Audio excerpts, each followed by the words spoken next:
Hello everyone. ఈరోజు topic ఏంటి అంటే అన్నమాట. అమ్కి మాత్రాన్ని యూజ్ చేసి మనం ఎలా రాసుకుంటామని. సో అనే సింబల్ మనం దీన్ని యూజ్ చేస్తాం. చూడండి అంకూర్కి మాత్ర అన్నమాట. అమ్ని యూజ్ చేసి ఎలా రాస్తామని చెప్పి ద సింబల్ ఆఫ్ అనుస్వర్ అన్నమాట. ఆ సింబల్నే మనం ఇంగ్లీష్లో అంగ్ అంటాం. సో యుఎన్జి అంగ్ అంటాం.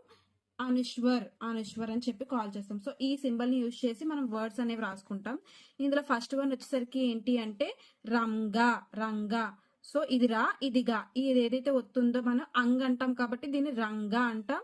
దాన్ని ఇంగ్లీష్ వచ్చేసరికి కలర్, COLOUR కలర్ అంటాం. తెలుగులో సో రమ్ గు అనమాట, రంగు అని పిలుస్తాం. నెక్స్ట్ వర్డ్ వచ్చేసరికి డంగా. ఫస్ట్ లెటర్ ఏమో డా, నెక్స్ట్ ఏమో గా. ఇక్కడ ఏముంది మనం అంగ్ అన్నాం కాబట్టి డంగా అంటాం. దీన్నే మనం ఇంగ్లీష్ లో WAY వే అంటాం. తెలుగులో మార్గం రా కింద ఇది గావత్ అనమాట. మార్గం అని కాల్ చేస్తాం. నెక్స్ట్ డండా. ఇది డా సో డండా. దీనికి ఏంటి అంగ్ యూజ్ చేస్తాం. సో డండా అంటాం దాన్ని. సో దీన్ని మనం ఇంగ్లీష్ లో స్టిక్, STICK స్టిక్ అంటాం. తెలుగులో కర్ర రా కింద రావద్దు. సో కర్ర అని కాల్ చేస్తాం. నెక్స్ట్ దీన్ని అండా. నెక్స్ట్ వర్డ్ వచ్చేసరికి అండా. అంగ్ ఉంది కాబట్టి అండ్ డా ఇది. సో అండా అంటాం. దాన్ని ఇంగ్లీష్ లో మనం ఎగ్ అని కాల్ చేస్తాం. EGG ఎగ్ అంటాం. తెలుగులోకి వచ్చేసరికి గుడ్డు దాకినే రావచ్చు. సో గుడ్డు అని కాల్ చేస్తాం. నెక్స్ట్ తండా. ఇది అంగ్ ఉంది కదా, తండ్ డా ఇది. సో తండా అంటాం. దాన్నే మనం ఇంగ్లీష్ లో కోల్డ్, COLD కోల్డ్ అంటాం. తెలుగులో చల్లని లా కింద లావుతుంది. చల్లని అని కాల్ చేస్తాం. నెక్స్ట్ ఇండా. సో ఇది కూడా జెండా. చూడండి డా. సో జెండా అంటాం. దాన్నే మనం ఇంగ్లీష్ లో ఫ్లాగ్, FLAG ఫ్లాగ్ అంటాం. తెలుగులో జెండా డా. సో జెండా అని కాల్ చేస్తాం. నెక్స్ట్ వర్డ్ వచ్చేసరికి జంగల్. కి వచ్చేసరికి చూడండి ఫస్ట్ లెటర్ ఏమో అంగ్ ఉంది. సో జంగ్. ఇది ఇది లా. సో జంగల్ అని కాల్ చేస్తాం. దాన్నే మనం ఇంగ్లీష్ లో ఫారెస్ట్, FOREST ఫారెస్ట్ అంటాం. తెలుగులో అడవి, అడవి అని కాల్ చేస్తాం. నెక్స్ట్ వర్డ్ వచ్చేసరికి బందర్.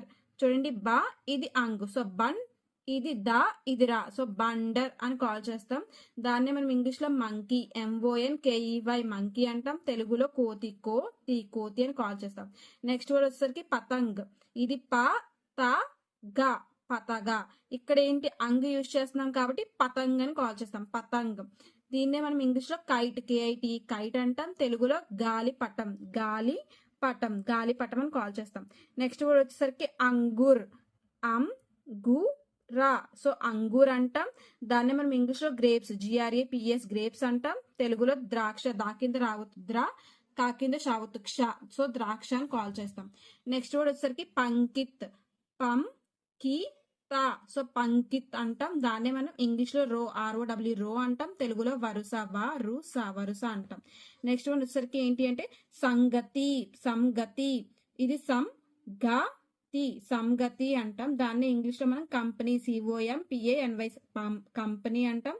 తెలుగులో సంస్థ, ఇది దావతు, సంస్థ అని కాల్ చేస్తాం. నెక్స్ట్ వచ్చేసరికి ఏంటి అంటే అంధకార్. చూడండి సో అంధకార్ అంటాం. దాన్నే మనం ఇంగ్లీష్ లో డార్క్నెస్, DARK NESS డార్క్నెస్ అంటాం. తెలుగులో చీకటి, సో చీకటి అంటాం.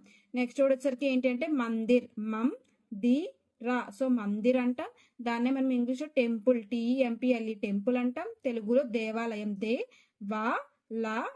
దేవాలయం అని కాల్ చేస్తాం. Next Kangen. దీంట్లో ఫస్ట్ వర్డ్ ఏమో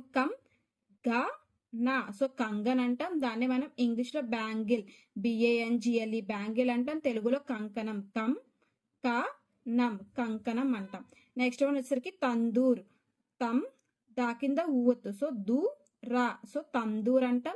దాన్ని ఇంగ్లీష్ లో ఓవెన్ అంటాం. తెలుగులో పొయ్యి, ఈ కింద యావత్తు. సో పొయ్యి అని కాల్ చేస్తాం. నెక్స్ట్ వర్డ్ వచ్చేసరికి ఏంటి అంటే పలంగ్. పలంగ్ అంటాం. దాన్నే మనం ఇంగ్లీష్ లో బెడ్ అంటాం. తెలుగులో మంచం అంటాం. నెక్స్ట్ వచ్చేసరికి బందుక్. ఇది ఇది అంగు. సో బందుక్ అంటాం. ఇంగ్లీష్ లో గన్, GN గన్ అంటాం. తెలుగులో తుపాకీ, తుపాకీ అని కాల్ చేస్తాం.